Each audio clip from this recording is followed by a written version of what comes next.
Roll action. नमस्कार विद्यार्थी मित्रांनो, आज आपण प्राणायाम शिकणार आहोत. काल आपण आसनं शिकलेत ना, सूर्यनमस्कार शिकलेले आहोत. आता आपल्याला प्राणायाम करायचा आहे. काय आहे प्राणायाम? प्राणायाम कशाला म्हणतात? प्राण अधिक आयाम म्हणजे प्राणायाम. मग आता प्राण हा शब्द योगामध्ये 2 अर्थांनी वापरला जातो, बरोबर आहे. तर आता आपण जो योगिक भाषेतला प्राणायाम आहेत ना, तो आपण बघणार आहोत. प्राण म्हणजे ऊर्जा शक्ती, आणि ही ऊर्जा शक्तीचं विस्तारण करणं म्हणजे आयाम. आयाम म्हणजे विस्तारण करणं. हा प्राणायाम असा ऊर्जा शक्तीचं विस्तारण कशाने करू शकतो, तो प्राणायाम आज आपण बघणार आहोत. आणि हा प्राणायाम जो आहे तो तुमच्या श्वसन क्रियेशी संबंधित आहे, की श्वासाच्या मार्फत आपण प्राणायामाचे सर्व गोष्टी करत असतो. मग आता या गोष्टी करत असताना तुम्हाला काय करायला लागणार आहे? तर प्रथमतः तुम्ही कसा श्वास घेतात हे पहिले शिकावं लागणार आहे. मग श्वास घेणं, काही वेळ श्वास रोखून ठेवणं, श्वास सोडणं, अशा पद्धतीने हा प्राणायाम होत असतो.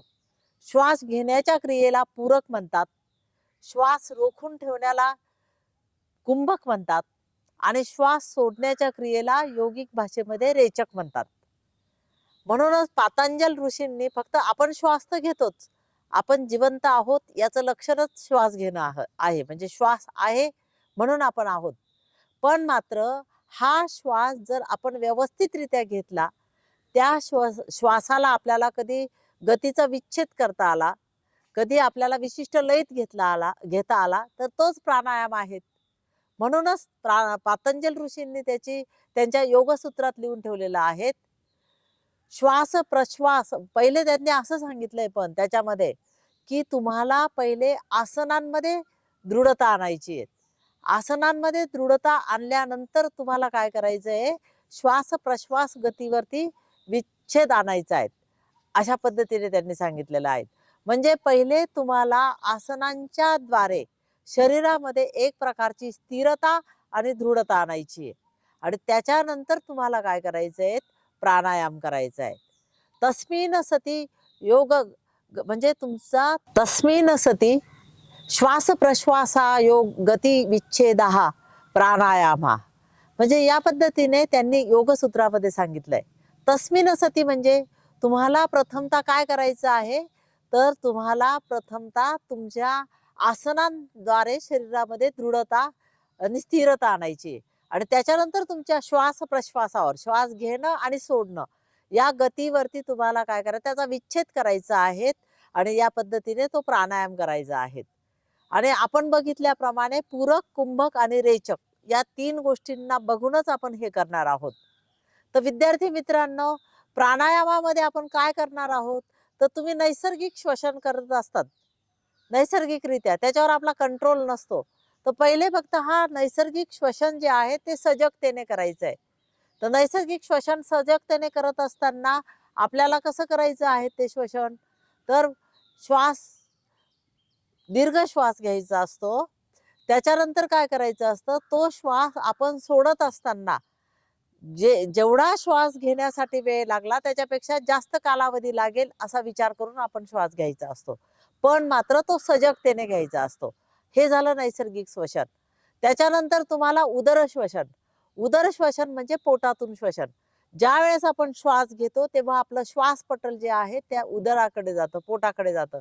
म्हणजे तुम्हाला पोटाची हालचाल जाणवते. श्वास घेताना तुमचं पोट जे आहे ते पुढच्या बाजूला येतं, उदर हे पुढच्या बाजूला येतं.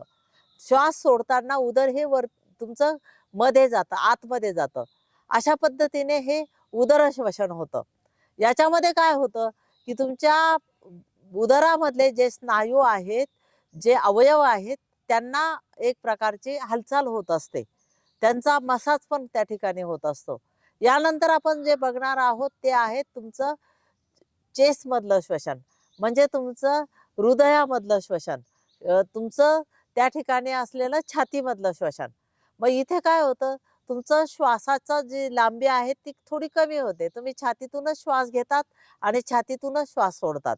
त्याच्यानंतरचं जे तिसरं श्वसन आहे ते श्वसन आहे तुमचं चौथं श्वसन म्हणता येईल त्याला, ते आहे तुम्ही फुफ्फुसांच्याही वरच्या बाजूला जे श्वसन करतात ते श्वसन आहेत. मग याच्यामध्ये तुमचे खांदे जे आहेत, शोल्डर जे आहेत ते किंचितशे वरती जातात आणि पुन्हा ते श्वास सोडताना खाली जातात. अशा पद्धतीने आपण हे यौगिक श्वसन हे या ठिकाणी बघितलेलं आहे. आता आपल्याला एक गोष्ट लक्षात घ्यायची आहे की कोणताही प्राणायाम सुरू करण्यापूर्वी आपल्याला शुद्धिक्रिया करणं गरजेची असते. शुद्धिक्रियाच्या टॉपिक मध्ये तर आपण ते बघणारच आहोत, पण मात्र ही श्वसनाची माहिती दिल्यानंतर आपण ज्या वेळेस काही प्राणायामाचे प्रकार बघणार आहोत, त्याच्यामध्ये आपण अनुलोम बघणार आहोत, अनुलोम विलोम बघणार आहोत, त्यालाच आपण नाडी शोधन प्राणायाम म्हणतो. तसंच आपण भस्त्रिका बघणार आहोत, त्याचबरोबर आपण भ्रामरी प्राणायाम बघणार आहोत. आणि याच्यामध्ये आपल्याला हे करण्यापूर्वी त्याचे संपूर्ण फायदे मिळवण्यासाठी शुद्धिक्रियांमध्ये कपालभाती जी शुद्धिक्रिया आहेत की जी हवेच्या मार्फत केली जाते, त्या कपालभातीचा आपल्याला इथे आवर्जून करणं गरजेचं आहे. जर तुम्ही प्राणायाम सुरू करण्यापूर्वी जर कपालभाती घेतली, कपालभाती जर केली, तर याच्यामध्ये काय होतं माहिती आहे का? त्याच्यामुळे तुमच्या ज्या शरीरामध्ये असणाऱ्या 72,000 नाड्या आहेत, त्या नाड्या काय होतात? त्या शुद्ध होतात. म्हणजे त्यांच्यामध्ये जर काही अडथळा असेल तर तो अडथळा त्या ठिकाणी दूर केला जातो. अशा पद्धतीने हे कोणतं श्वसन होत असतं? तुमचं म्हणजे तुमचे कपालभाती शुद्धिक्रिया होत असते. आणि ही शुद्धिक्रिया करण्यासाठी तुम्हाला बैठक स्थितीमध्ये यायचं आहे. आणि ही बैठक स्थितीमध्ये तुम्हाला हातांची द्रोण मुद्रा करायची असते. द्रोण मुद्रा म्हणजे या पद्धतीने आपल्याला कपालभाती हा प्रकार शिकणं या ठिकाणी गरजेचं आहे. कपालभाती जो आहे तर हा प्रकार जो आहे तर तो कपालभाती हा हवेच्या मार्फत आपल्याला शरीरातील नाड्यांची शुद्धी करायची असते. आणि हवा म्हणजे श्वासाच्या मार्गे आपण जो ऑक्सिजन वगैरे घेत असतो त्याचं फक्त त्या विशिष्ट पद्धतीने तो घेतला जातो आणि त्या ठिकाणी शुद्धी केली जाते. आपल्या शरीरामध्ये 72,000 नाड्या आहेत आणि या 72,000 नाड्या शुद्ध करण्याचं काम हे कपालभातीने होतं. म्हणजे जसं आपल्याला समजा एखाद्या ठिकाणी जायचं आणि मध्ये जर ट्रॅफिक असेल तर आपल्याला लवकर तिथे पोहोचता येणार नाही. तसंच हे प्राणाचं होतं. जो आपण ऑक्सिजन घेतोय तर तो ऑक्सिजन आपल्या प्रत्येक पेशीपर्यंत पोहोचण्यासाठी आपल्याला ह्या नाड्या शुद्धी गरजेची असते. आणि ही नाडी शुद्धी कशी होत असते? तर कपालभातीच्या मार्फत ती पहिले शुद्धी होते आणि त्याच्यानंतर जर तुम्ही प्राणायामाचे प्रकार केले तर ते जास्त उपयुक्त ठरत असतात. मग यासाठी आपल्याला पहिले कपालभाती शिकायचं आहे. तर कपालभाती करत असताना कोणत्याही म्हणजे तुम्ही बैठक स्थितीमध्ये बसू शकतात. बैठक स्थितीमध्ये बसू शकतात, पद्मासनामध्ये बसू शकतात, वज्रासनामध्ये बसू शकतात. हातांची जी आहे ती तुमची द्रोण मुद्रा करायची आहे. जनरली आपण पद्मासनामध्ये ध्यान मुद्रा करतो, पण इथे आपल्याला काय करायची आहे? द्रोण मुद्रा करायची आहे. द्रोण मुद्रा यासाठी करायची आहे की द्रोण मुद्रांमध्ये आपल्याला आपल्या खांद्यांची हालचाल जी आहे ती थांबवता येऊ शकते. आणि त्या ठिकाणी आपल्याला डिस्टर्ब होत नाही. या पद्धतीने आपण आता ह्या कपालभाती करणार आहोत. मग कपालभाती करत असताना प्रथमतः आपल्याला पूर्णपणे मोठा श्वास घ्यायचा असतो आणि श्वास घेतल्यानंतर आपल्याला काय करायचंय? फक्त पोटाचं आकुंचन करायचंय.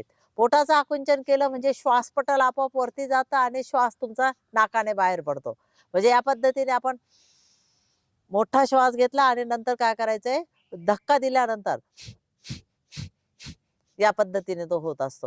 म्हणजे या पद्धतीने ही जी कपालभाती आहेत, ही कपालभाती तुमची शरीरातील 72,000 नाड्या शुद्ध करून घेत असते. आणि या नाड्या शुद्धीकरणाचं काम याच्यातून होतं. याच्यामुळे आपल्याला फार चांगल्या पद्धतीने फायदे, कारण की आपला जो प्राणवायू आहे तो प्राणवायू आपल्या प्रत्येक पेशीपर्यंत जातो, प्रत्येक अवयवापर्यंत पुरेसा प्राणवायू प्राप्त होतो. ओटीपोटाच्या जवळची जी चरबी आहे ती त्यामुळे कमी होते आणि तिथल्या जे अवयव आहेत, पचनेंद्रियांचे अवयव आहेत, त्याचबरोबर तुमच्या उदरामध्ये खालच्या बाजूला असणारे जे अवयव आहेत त्यांचं व्यवस्थितपणे मसाज होत असतो. असे सगळे फायदे हे कपालभातीमुळे होत असतात आणि प्राणायामापूर्वी करण्यासाठी कपालभाती ही गरजेची आहे. आता आपण पुढचे प्रकार बघणार आहोत. तर आता एक गोष्ट अजून मला एक सांगावीची या ठिकाणी वाटते की ज्यावेळेस तुम्ही आसनं करतात सूर्यनमस्कार करतात आणि नंतर प्राणायामाला सुरुवात करणार आहात, तर त्यावेळेस तुमचं आसनांमध्ये वगैरे आपल्या श्वासाची गती वाढण्याची शक्यता असते किंवा वाढते. तर त्याच्यानंतर आपल्याला शरीर शिथिल करून घेऊन श्वासाची नैसर्गिक गती प्राप्त करणं गरजेचं आहे. आणि यासाठी आपल्याला काय करायचं आहे, तर आपल्याला प्रथमतः शवासन करून घ्यायचं. शवासन झाल्यानंतर आपल्याला कपालभाती करायची शुद्धी क्रिया आणि त्याच्यानंतर मग आपण प्राणायामाला सुरुवात करतो. तर या ठिकाणी आपण पहिले करणार आहोत भस्त्रिका करणार आहोत. कपालभाती आणि भस्त्रिका या दोघांपैकी एक केलं तरी चालतं. जर समजा भस्त्रिका जे आहे ते उन्हाळ्यात करायला नाही पाहिजेत, कारण त्याच्यामुळे एक प्रकारची उष्णता वाढते. फक्त भस्त्रिकामध्ये एक फरक आहे. कपालभाती नंतरच मी यासाठी घेतलं की तुम्हाला तो फरक लक्षात आला पाहिजे.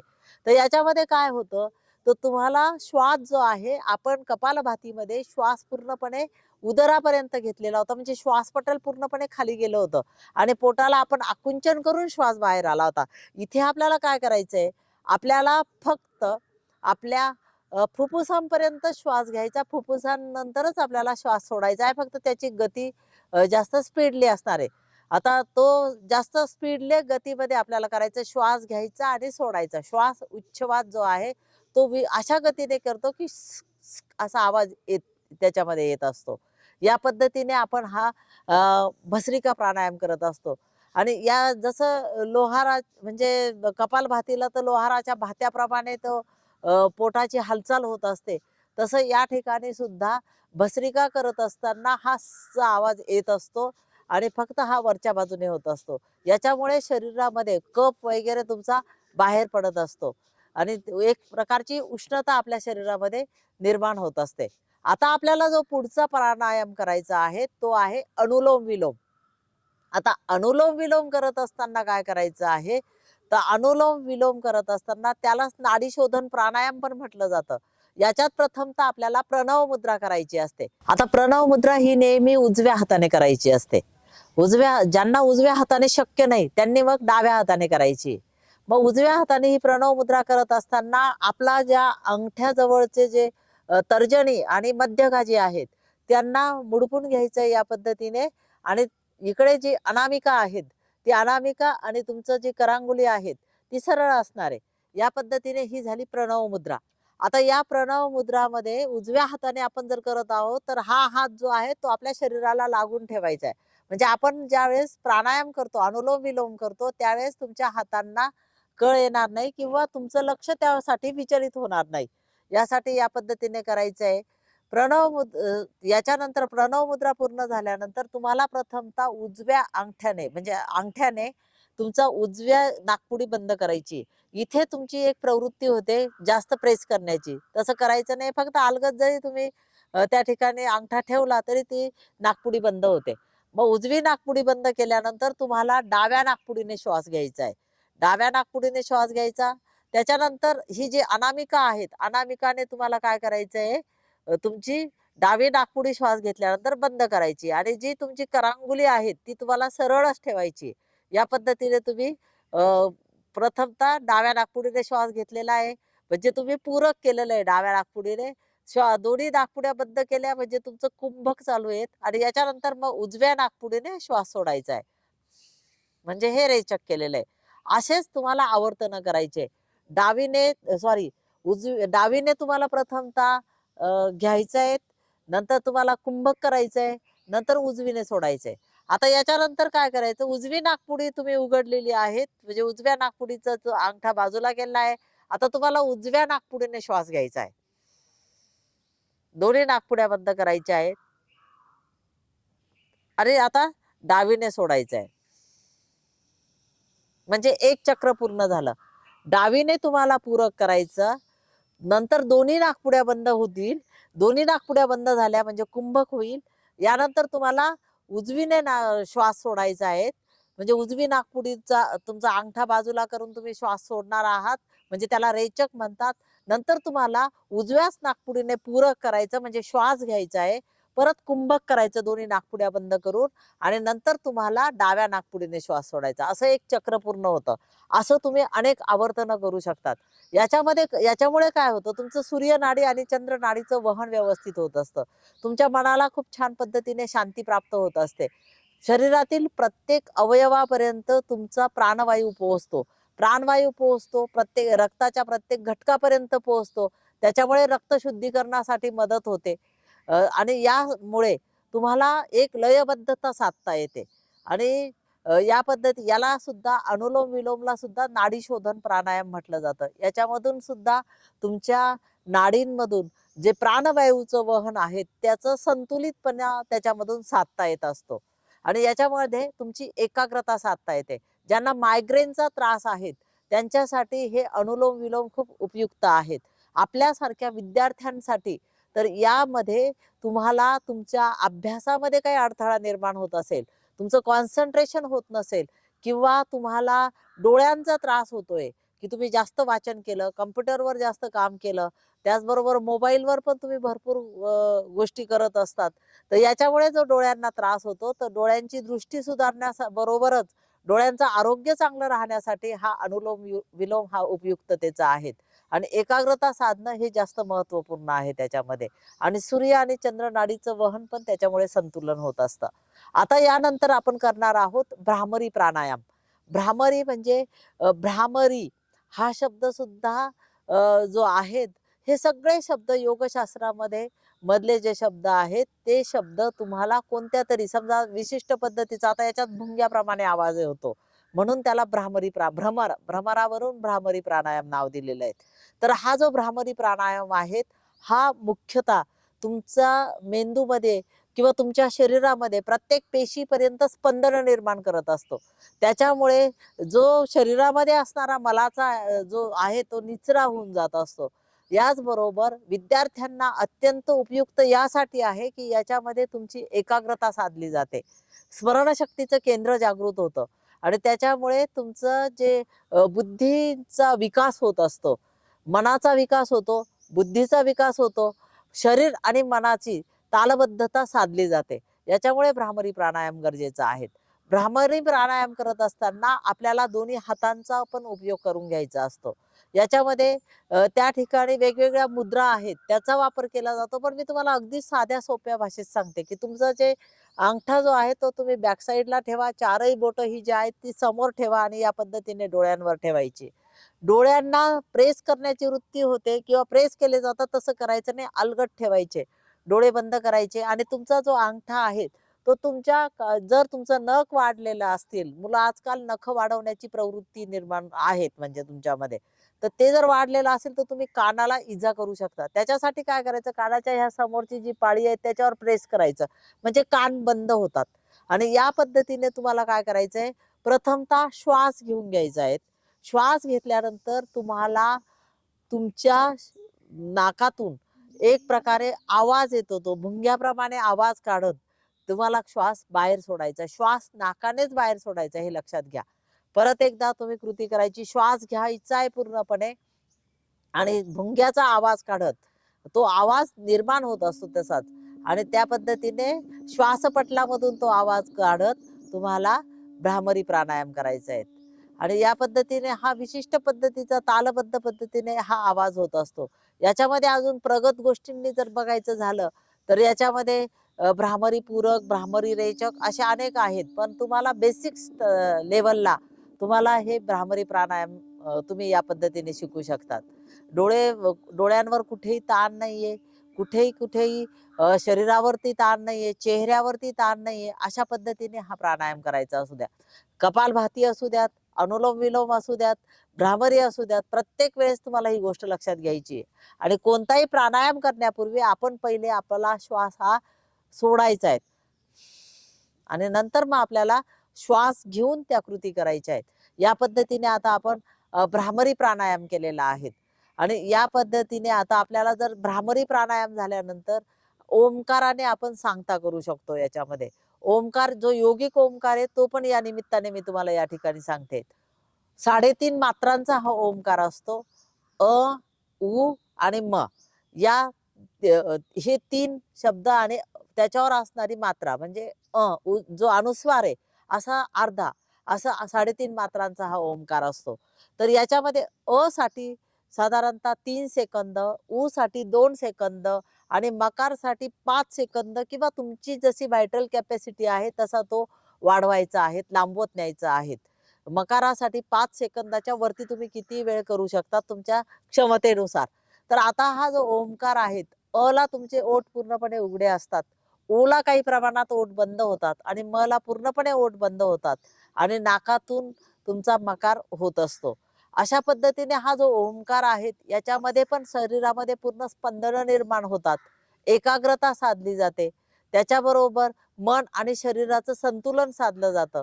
म्हणजे विद्यार्थी मित्रांनो, यामुळे तुम्हाला तुमचा अभ्यासाच्या गोष्टींमध्ये म्हणजे तुम्हाला ज्या ठिकाणी अध्ययन करायचंय तिथेही त्याचा फायदा होत असतो. लक्षात ठेवण्याच्या ज्या गोष्टी आहेत त्याच्यासाठी तुम्हाला उपयोग होतो, कारण संपूर्ण मेंदूपर्यंत ती स्पंदनं जातात आणि त्याच्यामुळे मेंदूची कार्यक्षमता सुधारत असते. याचबरोबर तुमच्या पोटाच्या स्नायूंवरती म्हणजे पचनेंद्रियांवर त्याचा परिणाम होत असतो आणि त्याचबरोबर तुम्हाला जर मैदानावरती पण तुमचं क्रीडा कौशल्य दाखवायचं असेल तर ती एकाग्रता साधण्याचं काम ह्या ओंकारामधून होत असतं. मी तर म्हणते की आपण प्रत्येक वर्गाचा तास सुरू होण्यापूर्वी साधारणतः 11 ओंकार किंवा 21 ओंकार हे केलेच पाहिजे. तर ते कसे केले पाहिजे हेच आता मी तुम्हाला सांगते. प्रथमतः आपल्याला काय करायचंय, श्वास घ्यायचा आहे. श्वास घेतल्यानंतर तुम्हाला हातांची जी आहे ती ध्यान मुद्रा असणं गरजेचं आहे, कारण ध्यान मुद्रा ही एकाग्रता साधत असते. अशा पद्धतीने ही ध्यान मुद्रा करून आपल्या मांडीवरती ठेवायची आहेत. पाठीचा कणा समकाय शिरोग्रीव या पद्धतीने पाठीचा कणा नैसर्गिक अवस्थेतच सरळ असणार आहेत, कुठेही त्याला बाक असणार नाहीये. म्हणजे मेंदूकडे तुमच्या ज्या संवेदना आहेत त्या व्यवस्थितपणे पोहोचतात. डोळे अलगद बंद करायचे आहेत, चेहऱ्यावरती कुठेही काही ताण नाहीयेत. श्वास घेतलेला आहे. आता आपल्याला श्वास सोडताना उ म मध्ये सोडायचा आहे. तर ओमकार करायचा आहे. अ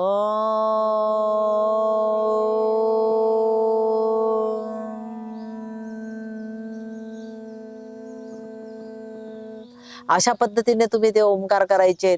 याच्यामध्ये काय होतं, हे ओमकार 11, 21, 51 तुम्ही जसे वाढवाल तशी तुम्हाला ध्यानामध्ये जी बसण्याची हे आहे प्रवृत्ती ती पण वाढते त्याच्यामुळे. आणि स्वतःला तुम्ही समजू शकता, स्वतःची कार्यक्षमता समजू शकतात, स्वतःमध्ये असणाऱ्या सकारात्मक बाबींवर तुम्ही फोकस करू शकतात. आणि यासाठी ह्या ज्या प्राणायामातल्या सगळ्या गोष्टी आहेत त्या गरजेच्या आहेत.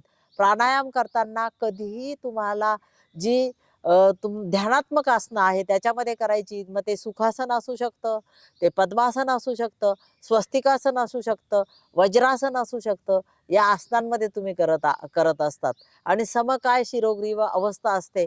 मेंदू आणि तुमचं पाठीचा कणा सरळ एका रेषेत येतो, त्याच्यामुळे संपूर्ण संवेदना शरीरापर्यंत पोहोचतात आणि तुमच्या मनाला खूप छान पद्धतीने याच्यामध्ये अनुभव मिळतो. प्राणायाम ही गोष्ट अशी आहे की लगेच त्याचा परिणाम आपल्याला जाणवत असतो आणि त्याच्यामुळे प्राणायाम हा प्रत्येकाने केला पाहिजे. तुमचा पचन संस्थेवरती याचा परिणाम होतो, श्वसन संस्थेवर सगळ्यात जास्त परिणाम होतो. तुमची लंग कॅपॅसिटी वाढते, फुफ्फुसांची जी कार्यक्षमता वाढते, त्याच्यामुळे तुमची दमश्वास क्षमता वाढते. तुम्ही कोणत्याही खेळामध्ये स्वतःचा दम टिकून ठेवू शकतात. त्याचबरोबर तुमचं रक्ताभिसरण त्याच्यामुळे चांगलं होतं. फुफ्फुसाकडे जाणारं रक्त हे शुद्ध रक्त चांगल्या पद्धतीने जातं. प्रत्येक पेशीपर्यंत शुद्ध रक्ताचा पुरवठा होत असतो. म्हणजे रुधिराभिसरण तुमचं व्यवस्थित होतं.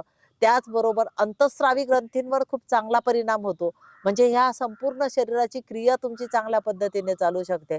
त्याचबरोबर उत्सर्जन संस्थेमध्ये येणारे जे अवयव आहेत, तुमचे मूत्रेंद्रिय आहेत, त्याचबरोबर जी अवयव आहेत त्यांच्यावरती पण खूप चांगला परिणाम होतो.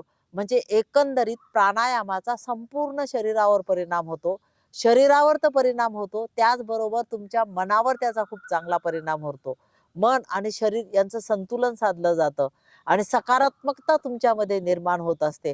यासाठी प्रत्येक विद्यार्थ्यांनी नियमितपणे प्राणायाम करणं ही गरजेची गोष्ट आहे. धन्यवाद.